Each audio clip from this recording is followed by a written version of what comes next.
น้องยังก่อนน้องละใหม่น้องใหม่โดยบ่ได้มาหาแต่โดนแล้วเนาะโดยตอนนี้น้องหลาอายุจักปีสาวมีไอ้น้องจักคนซะน้องละ3โดยผู้ชายจักคนผู้หญิงจักคนชาย2หญิง1ยิงนี่ก็คือเจ้าบ่แม่นลูกสาวหลาซ้ำบัดนี่ ลูกสาวหลามูลมังขอดนี่แม่นบ่เนาะทุกคนพ่อกับแม่อ้ายปิวกับเมียเบิดอันอ้าย2คนน่ะเพิ่นสร้างครอบครัวเพิ่นละบ่แม่นโดยแล้วก็ออกเฮือนเบิด2เลยยังบ่ได้แต่งอ้ายกบยังไปหาเงินอยู่ยังไปหาเงินมาแต่งกันแม่นแต่ว่าเลยโดยนี่เด้อเนาะที่ว่าอยู่ทางหน้านี่ก็เป็นเฮือนเป็นซานของน้องเพิ่นนั่นเองตัวนี้ทุกคนเลยเป็นเฮือน2ชั้นเนาะ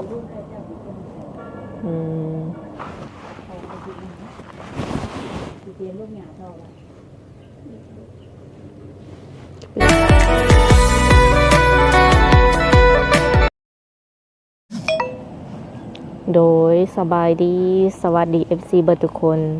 ยินดีต้อนรับทุกคนเข้าสู่ช่อง YouTube ของสาวบุญเปียงสาวลาวเด้อมาพบมาพอกับสาวบุญเปียงในมื้อนี้หรือว่าตอนนี้ก็ได้เดินทางมาหาสาวโสดเพิ่นหากันมาฮอดเมื่อกี้นี่เลยเนาะทุกคนแล้วก็ได้มาเปิดภาพอยู่นี่โดยซึ่งว่าเฮือนซานบ้านจองเพิ่นก็อยู่ติดกับทงไห่ทงนาเลยทุกคนเอ้ยเนาะสำหรับ FC คนใดที่ว่ามักแบบอยู่แบบเงียบๆติดไหหน้าตาก้าอยู่แบบธรรมชาติในจักหน่อยก็คือเหมาะอยู่เนาะก็บ่ได้ห่างไกลจากตัวเมืองหลายปานใดทุกคนเอ้ยโดยเลยเซโนขึ้นมาทางเซโปนเนาะก็ฮอดบ้านเพิ่นว่าซั่นซะเป็นหนทางเส้นนี้เนาะบ่แม่นบ่ได้หมายความว่าบ้านเพิ่นอยู่เซโปนเส้นทางขึ้นเมืองปีนเซโปนประมาณนี้กายเซโนมาโดยตอนนี้ก็ได้มาฮอดเฮือนฮอดซานเพิ่นเป็นที่เรียบร้อยแล้วเนาะโดยเดี๋ยวสิขออนุญาตรีวิวเฮือนซานบ้านซองของน้องเพิ่นให้ FC เบิ่งจักเล็กจักน้อยทุกคนเลยโดยนี่เด้อเนาะที่ว่าอยู่ทางหน้านี่ก็เป็นเฮือนเป็นซานของน้องเพิ่นนั่นเองตัวนี้ทุกคนเลยเป็นเฮือน2ชั้นเนาะเป็นทั้งเทิงนี่เป็นไม้ทั้งลุมก็คือดินเจ้าเพิ่นเอิ้นว่าอะไรเนาะทุกคนเฮือน2ชั้นเนาะคันเป็นภาษาบ้านเฮาก็เป็นเฮือน2ชั้นไม้ครึ่งนึงดินครึ่งนึงโดยหลังใหญ่พอสมควรทุกคนเลยสาวเปียงเคยรีวิวไปแล้วรอบนึงเนาะแต่ว่าตั้งแต่เมื่อปีกายแล้วแหละทุกคนเลยก็เลยว่าขออนุญาตรีวิวให้เบิ่งอีกรอบ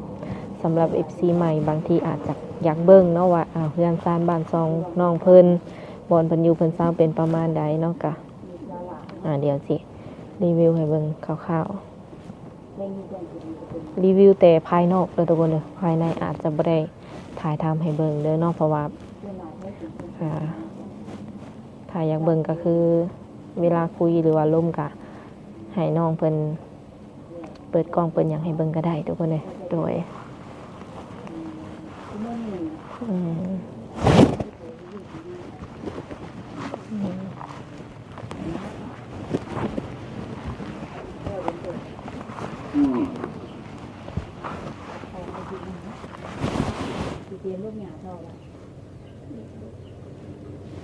เป็นประมาณนี้โอเคนะเดี๋ยวจะขออนุญาตไปไปลองถามสายน้องเพิ่นก่อนนะว่าจุดประสงค์ที่ออกมาเปิดใจใหม่นี่เป็นย้อนหยังออกมาเพื่อหยังประมาณนี้ค่ะโดยสบายดีน้องน้องหยังก่อนน้องละใหม่น้องใหม่โดยบ่ได้มาหาแต่โดนแล้วเนาะโดยไปอยากห้องพินห้องถึกแน่ทุกคนเลยตั้งแต่ห่างหายไปนี่ฮอดแล้วบ่ปีน้องละเกือบฮอดเลยเป็นได้ระยะเวลาที่ว่าเงียบไปซะมีคนคุยอยู่บ่ช่วงที่ว่าเงียบไปก็บ่มีไฟคุยบ่โอ้ โดยตอนนี้น้องหลาอายุจักปี สาว เฮ็ดงานเหตุการณ์หยังตอนนี้ บ่ได้เฮ็ดงานนะก็ดำนาแล้ว โอ้คืองานที่ว่าเฮ็ดเมื่อก่อนออกแล้วบ่ แม่นโรงงานเจ๋ง ของงานเจ๊งแม่นบ่ แม่น เออเจ๊งแต่โดนติหรือว่าใด โรงงานสิเจ๋งแล้วก็เอา ๆ ออกจากโรงงานมาแล้วก็มาแล้วก็ดำนา อืมน้องอยู่แบบว่างๆแบบดำไห้ดำหน้าอย่างซี่นะแบบบ่ได้มีเวียกอื่นอย่างซี่อยู่ประมาณจักเดือนแหละ 2-3 เดือนแล้ว ก็ถือว่าแบบพักผ่อนไปในตัวเนาะ โดย อืมสิได้ไปแบบเฮ็ดงานอยู่ฝั่งไทยบ่คิดว่า บ่ฮู้ บ่อยากไปบ่ล่ะ อยากไปแต่ว่าพ่อแม่เพิ่นยังบ่ให้ไป อืมบัตรได้มีแล้ว ยัง บัตรอีหยังก็ยังบ่ทันได้เตรียมไว้เนาะ แม่น อืมเลยอันตอนนี้นี่คือว่าให้หน้านี่ยังบ่ทันแล้วบ่หรือจังได แล้ว แล้วเบิดกูทงแล้ว หมดแล้ว เออถือว่าไวเนาะเฮ็ดเองบ่หรือว่าจ้างนำ เฮ็ดเอง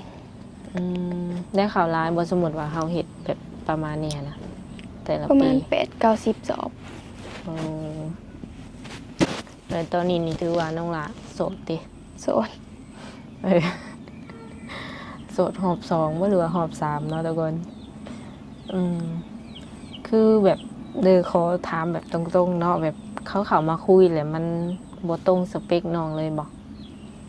ก็ตรงได้บางคน เป็นหยังแบบ เว ว่า ลา คือบ่ เพิ่น ได้คบ แชทมาตอบเพิ่นแล้วเพิ่นก็เงียบ อ๋อเพิ่นเงียบใส่เจ้าเอง แม่น อันนั้นอาจจะเป็นเหตุผลที่ว่าบ่เห็นคบไผแบบจักเทื่อเนาะโดนสุดนี่ได้ประมาณจักเดือน ประมาณเดือนหนึง แม้ว่าเฮาก็ถามแบบว่า สมมุติเพิ่นบ่ถามเฮาก็ถามเพิ่นไปก่อนอยู่บ่ ถาม ยันว่าเฮาแบบถามคำตอบคำกับบ่แม่นเนาะอันนี้ก็ถามเพิ่นอยู่ โดยอายุห่างกันบ่แต่ละคนที่ว่าคุยกัน ห่างกัน หลายบ่ บางคนก็40บางคนก็30ปลาย น้องปัดสาวเนาะ โดย 20ปีปลายบ่อันนี้ฮะ 20ปีเต็มเลย ยังบ่ฮอดซ้ำ กำลังสิฮอดอัน20ปี แม่น โดยแล้วมื้อนี้นี่ถือว่าอยากออกมาเปิดใจบ่หรือจังได เอามาเปิดใจ เป็นอะไรคิดจังไดบัดนี้ เหงา ที่ออกมาเปิดใจก็คือเหงา แม่น อยากได้คนแก้เหงาหรือว่าอยากได้คู่ชีวิตนั่นนี่ อยากได้คู่ชีวิต โอ้พร้อมสร้างครอบครัวเลยบ่ เขาว่าลมกันก่อนกันอันนั้นได้ ให้เวลากระเจ้าประมาณจักเดือนในการดูใจ 5 เดือน 6 เดือนได้ กะสำนักนี่ฮู้แล้วแม่นบ่ โดย เอาแบบว่าความคิดของน้องซะเนาะน้องมักคนประมาณใดซะถ้าว่าเลือกได้ แบบได้ก็ได้ ที่ผ่านมาแบบบ่มีเลยบ่แบบว่าคุยแล้วเฮาบ่ถึกมกถึกใจสินะเฮาบ่ถึกใจประมาณใด บ่ ก็มักเบิดแม่นบ่ แม่น ตุ้ยเตี้ยดำยังเอาเบิดบ่ อายุได้สูงสุดนี่รับได้ประมาณเท่าไหร่ 60ลงมา 60ปลายนี่เบิดซิด ได้คือกัน นะ ยันว่ายังเอาอยู่เห็นว่าเนาะลักๆนี่แบบว่าอยากบ่แม่นว่าอยากสมัครคนแบบนิสัยประมาณใดคนที่สิเข้ามาคุยกับเฮานี่นะ นิสัยดีใส่ใจ เอาใจเก่ง มักแบบว่าใจร้อนบ่หรือใจเย็น ใจเย็น โดย ไปหลินไปเที่ยวแบบว่าเพิ่นมักกินเหล้ากินเบียร์จังซี่ก็รับได้อยู่บ่ ได้ สูบยาได้บ่ บ่ บ่มักแม่นบ่ตายเฮ็ดจั่งใดบัดนี้เนาะสมมุติว่าเพิ่นมักแฮงๆสิได้ซะน้องละแบบว่าโดนๆเพิ่นขอสูบเทื่อนึงจังซี่นะหรือว่าเอาแบบบ่สูบจักดีเลยสิบ่ ได้โดนๆสูบเท่านึงก็ได้ อืม บอกเพื่อว่าบางทีเพิ่นมักเจ้าเนาะแต่ว่าเพิ่นก็อาจจะเลิกบ่ได้ประมาณนี้หั้นนะเอาเป็นแบบสุกดนๆเอาเนาะน้องละแพ้บ่แพ้กินยาสูบบ่หรือว่าตั้งบ่มักก็ซื่อ บ่ได้แพ้ต่างบ่มัก อืมผู้ชายมีหนวดมีเครานี่พอรับได้บ่ ได้ ผู้ชายมีลูกติดเด้ ได้ โดย เจ้าได้สัเป็นคนนิสัยใจคอประมาณใด บอกบ่ถูก คิดว่าตัวเองเป็นคนแบบไหนอารมณ์ดีหรือว่าอารมณ์ให้ อารมณ์ดี อืมอ่าเว้าจ้านี่ได้สมักเว้าร้ายอยู่บ่ บ่ค่อย เป็นคนเว้าน้อยๆเนาะแต่ก็มักแบบมักหยอกมักยิ้มมักหัวอยู่บ่ มัก อืมต่อได้ว่าขึ้นกับการสนิทสนมเนาะ แม่น คันว่าเริ่มนี่ก็อาจจะบ่ค่อยแสดงออกมาปานใดบ่ แม่น ถ้าได้สนิทแล้วก็คืออาจจะเว้าร้ายบ่กันยิ้มหัวยังอาจจะประมาณนั้น แม่น เขาเบิ่งเพลินๆนี่เขาอาจจะคิดว่าน้องทรงสีบ่แบบมักปากมักเว้าเนาะทรงสีขี้คุยอืม บ่ ตัวจริงแล้วบ่ บ่ โดยสิคุยทางไหนบัดนี้ ทาง LINE ก็ได้ทางแอปก็ได้ ช่องทางติดต่อแม่นบ่ แม่น คันเพิ่นถามหาเฟซน้ำเอื้อยเด้ เฟซก็ได้ ให้อีหลีบ่ ให้ ยันเพิ่นให้คอยเนาะสมมุติว่าคอยถามอยู่นี่แล้วเจ้าว่าให้แล้วพอเพิ่นขอเลย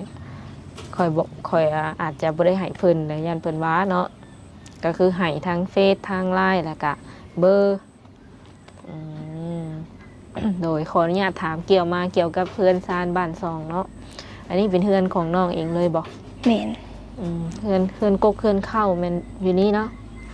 โอ้ให้นานตะกร้านี่ก็เป็นของน้องบ่ บ่ โอ้อันมีแต่เดินดินเพื่อนซื่อๆบ่ แม่น โอ้คิดว่าหน้ากับเพื่อนนี่เป็นของเจ้าเลยได้ติดกัน หน้าอันนี้เฮือนคนทางเขาดิ เออบัดหน้าเจ้าได้ซะเขาเจ้ามา ห ทาง น้า นี้ อยู่ บ่ ทางนั้น เขาเจ้าสิมาทางนี้บ่ เฮือนไม่เดา อ๋อส่วนหน้านี่บ่ได้แม่นของเพิ่นเนาะตัวนี้นะเพิ่นต้องไปแม่นบ่ไกลบ่ บ่ไกล ย่างนี่ประมาณจักกิโลคิดว่าจักลักจักนาที คันว่าขี่รถก็ประมาณ5-6 นาที โอ้บ่ไกลปานใดทุกคน เพียงแต่ว่าเพิ่นดินดอนตอนหยาเพิ่นแม่นจะมีแต่เท่าที่ว่าสาวเพียงรีวิวให้เบิ่งเนาะมีแต่ภายในภายเฮือนซื่อๆเนาะบริเวณรอบๆเฮือนซื่อบ่ได้กว้างปานใดทุกคนเด้มีไอ้น้องจักคนซะน้องล่ะ 3 โดย ผู้ชายจักคนผู้หญิงจักคน ใส่2ยิง1 ยิงนี่ก็คือเจ้าบ่ แม่น ลูกสาวหลาซ้ำบัดนี่ ลูกสาวหลามูลมังขอดนี่แม่นบ่เนาะทุกคน โดยในใจนี่คิดว่าแบบถ้าว่ามีแฟนหรือว่ามีสามีสินะคิดอยากไปอยู่น้ำเพิ่นอยู่บ่ ก็อยากไปอยู่แต่ว่าทางนี้ผัดบ่มีคนอยู่นำพ่อกับแม่อ้ายไปอยู่กับเมียเบิด อันอ้าย2คนน่ะเพิ่นสร้างครอบครัวเพิ่นละบ่ แม่น โดยแล้วก็ออกเฮือนเบิด2เลย ยังบ่ได้แต่งอ้ายกบ อืม ยังไปหาเงินอยู่ อ๋อยังไปหาเงินมาแต่งกัน แม่น แต่ว่าเพิ่นก็มีครอบครัวทั้งสองแล้วเนาะทอแต่ยังบ่ทันได้แต่งซื่อๆหมั่นหมายไว้สิบ่ แม่น อ๋อ อ้ายผู้หนึงหาแต่งแล้ว โอ้แล้วบัดนี้หาเจ้าต้องได้อยู่เพื่อนนำพ่อแม่บ่ แม่น อืม เป็นลูกสาวหลานแล้วก็ต้องได้มาดูแลพ่อแม่ว่าซั่นซะทุกคนเลยก็เคยถามบ่แบบถามพ่อถามแม่สินะคันสมมุติว่าเฮามีคู่สิเนาะสมมุติว่าก็เจ้าก็เป็นลูกชายหลานคือกันอย่างสินะอยากได้เมียไปสินะก็คือเฮ็ดอะไรมีทางออกอยู่บ่ หรือว่าสิบ่เอาเลยเขามาเจอลูกชายหละ เอาแต่ว่าเขาว่าเพิ่นมาอยู่นำได้ก็โอเค อันเน้นที่ว่าก็จะต้องมานะเนาะโดยถ้าว่าเพิ่นมีธุรกิจอะไรแบบว่าเพิ่นอาจจะมาอยู่นำเฮาแบบทุกมื้อบ่ได้เลยอย่างซี่นะ โดนๆมาเทื่อหรือว่าเดือนละเทื่อ2 เทื่อได้บ่ ได้ อันอดคิดฮอดได้อยู่บ่ ได้ โดยเว้าเผื่อไว้ซื่อๆเนาะทางไกลนี่คือเอาเบิด เอาเพิ่น อืมตั้งแต่เฮาเปิดใจผ่านมานี่แบบเคยลมทางเมืองนอกเมืองนาอยู่บ่ ก็เคยแต่โดนแล้ว หักส่วนหลายนี่แบบว่า เนื้อคู่นี่มาแต่ทางใดทางที่ลม บ่ ไทยหรือลาวหรือต่างประเทศหลายกว่าหมู่ ส่วนหลายก็มีแต่ไทย เจ้าว่าเนื้อคู่เจ้าอาจจะอยู่ทางไทยเนาะเพราะว่าส่วนหลาย คนเข้ามาลงก็เป็นคนไทยอะนะ โดย อันนี้ค่ะคือว่าโสดแท้แล้วก็โสดสนิทเลย แม่น เลยถามว่าเพิ่นแบบเห็นคลิปเฮาอย่างสินะเฮามาเปิดใจใหม่สิเนาะคนเก่านี่เพิ่นสามารถมาคุยใหม่ได้บ่ ได้ ฮับคือเก่าบ่ โดย บ่ได้มีการเครียดกันให้หยังกันเลยบ่กับคนเก่าๆที่ผ่านมา บ่ ส่วนหลายนี่แม่นว่าฮู้เหตุผลบ่หรือว่าบ่ได้ฮู้เหตุผลที่ว่าเพิ่นหายไปอะนะ บ่ฮู้ อืมก็อยู่แบบงงๆเนาะก็เห็นหยังบ่ได้บ่ แม่น หักโสดเบิดบ่คนที่เข้ามาลงกับเจ้า โสดเบิดแต่ว่าบางคนก็มีลูก ก็เจ้าก็รีวิวแบบเพื่อสร้างบ้านทรงหรือว่าลูกเต้าก็เจ้าให้เจ้าเห็นอยู่บ่ เจ้าแบบบ่อยากเห็นบ่เรื่องส่วนโตวเพิ่นแบบเพิ่นมีลูกมีเต้าแบบเป็นประมาณใด ก็อยากฮู้แต่ว่าเฮาหากะลมกันเขาบ่ได้ข่อยอันนั้นปานใด บ่กล้าถามบ่ แม่น คือมื้อนี้นี่ข่อยมาสัมภาษณ์เจ้านี่เพิ่นเห็นเลยเด้เนาะว่าเฮือนซานเจ้านี่เป็นแนวใดเพราะว่าข่อยอันได้รีวิวให้เบิ่งแล้วค โด ร่าวย ๆอันมีแต่เจ้าแล้วบัดนี้บ่เห็นเฮือนซานบ้านช่องเพิ่นเนาะโดย ตอนนี้นี่อยู่เฮือนเฮียนนำบ่ บ่ บ่ได้เฮียนแล้วเนาะ โดย น้องหลาเฮียนฮอดห้องใด จบของม โดย ตั้งแต่ใหญ่เป็นสาวมานี่นอกจากไปเฮ็ดงานแบบว่าโรงงานเนาะได้เฮ็ดงานอย่างแหน่อีก .4 ร้านอาหารก็เคยเฮ็ด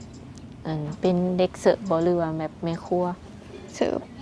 โดยเรื่องกับข้าวกับน้ำอาหารการกินเฮ็ดเป็นอยู่บ่ เป็น เป็นได้บ่ซุอย่างบ่ บางอันก็บ่ได้ คือแบบว่าเมนูหลักๆที่ว่าเฮามักกินอยู่เฮือนอยู่ซ่านหรือว่าเฮ็ดถนัดสินะเป็นแบบประเภทใดน้องล่ะ ทอดไข่ต้มหมี่ต อืม แบบง่ายสุดเนาะ อาหารแบบว่าคนโสดได้ประมาณนี้ค่ะเนาะต้มหมี่ต้มไข่สินะ อาจก็บอกสอนกันได้ที่เนาะ ำได้ ก็คิดว่าตัวเองดุมันอยู่บ่คิดว่าตัวเองดุมันอยู่บ่ ดุ ก็คิดว่าดุมันอยู่ในระดับหนึ่งบ่หรือว่าดุสุดๆเลย ดุในระดับหนึง ประมาณนั้นทุกคนเลยอันที่นี่คันว่าเพิ่นอยากมาหาอยากมาหลินน้ำสวงนี่น้องหลาสะดวกแบบอิหยังให้เพิ่นมาหาอยู่บ่ ช่วงแรกๆสายยามนี้ฝนตก ทางมันเปื้อน บ่เอาเป็นช่วงแรง แม่น คันว่าฮอดช่วงแรงแล้วเนาะแบบคนที่ว่าบ่เคยคุยกับเจ้าเลยแหละเพิ่นอยากให้ข่อยนี่พามาหาสินะอยากให้พามาเฮือนมาซ่านอย่างสินะให้มาอยู่บ่ ให้มา โดยที่เจ้าบ่ได้ฮู้จักเพิ่นไหนแบบว่าข่อยพามาเลยสินะ คิดว่าได้ เอาว่าตรงๆเลย มาได้ แต่ว่าทุกเสร็จบอกก่อนได้เลย ให้แซนบอกก่อนประมาณแบบว่าสิพา FC มาหาเด้อจังซั่นจังซี่ก็ให้แบบบอกเจ้าก่อนประมาณนี้บ่ แม่น เป็นแนวใดสมมุติว่ามานี่นะมาแบบเซอร์ไพรส์มาโดยการที่แบบบ่ได้บอกบ่ได้นัดจังซี่นะความรู้สึกน้องน่ะมันเป็นจังได บอกบ่ได้ ย่านแบบบ่ได้เตรียมโตวหรือว่าย่านไปลิ้นหรือว่าอีหยังสินะ ยันไปลิ้นยันบ่ได้อยู่เฮือน หักโซนไลน์ก็บ่ได้ค่อยอยู่บ่แบบเฮาจังซี่ล่ะ ก็บ่ได้ค่อยอยู่เฮือนปานใดแต่มื้อนี้แหละอยู่เบิดมื้อเลย โอ้มีบ่อนไปลิ้นบ่ มี ไป เป็นแบบว่าอาหารอาหารสิบ่หรือว่าเฮือดหมู่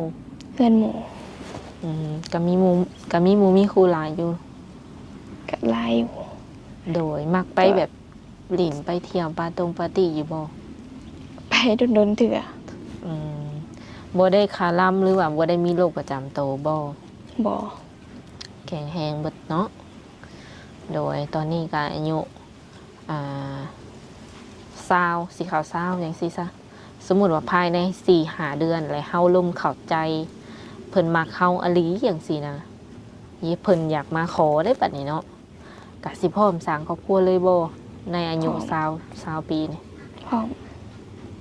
พ่อแม่ก็ถามแล้วบ่ ถาม เพิ่นอนุญาตแล้ว อนุญาตแล้ว ลืมถามว่าอาชีพหลักๆหรือว่าธุรกิจหลักๆอยู่เพื่อนน้องนี่นะทำมาค้าขายอย่างน้องละ บ่ได้ค้าขายหยัง พอเป็นชาวนาบ่แม่ได้ทาง ชาวนาคือกัน ไอ้น้องกะชาวนามีแต่ไปรับจ้างทำใบเอาเนาะ แม่น โดยบัดคือเจ้าได้ซะแบบค้าใส่ไข่ใช้จ่ายแบบว่า เงินคำกำแก้วที่น้องใช้ว่าสิซะเนาะเอามาแต่ใส่ มีเถื่อเอาน้ำแม่ ยังขอน้ำแม่อยู่แม่นบ่ แม่น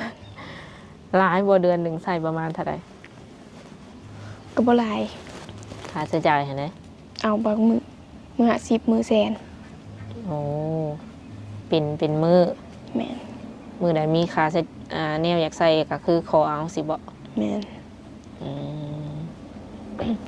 โอเคทุกคนแล้วเนาะสุดท้ายนี้มีอย่างอยากฝากถึง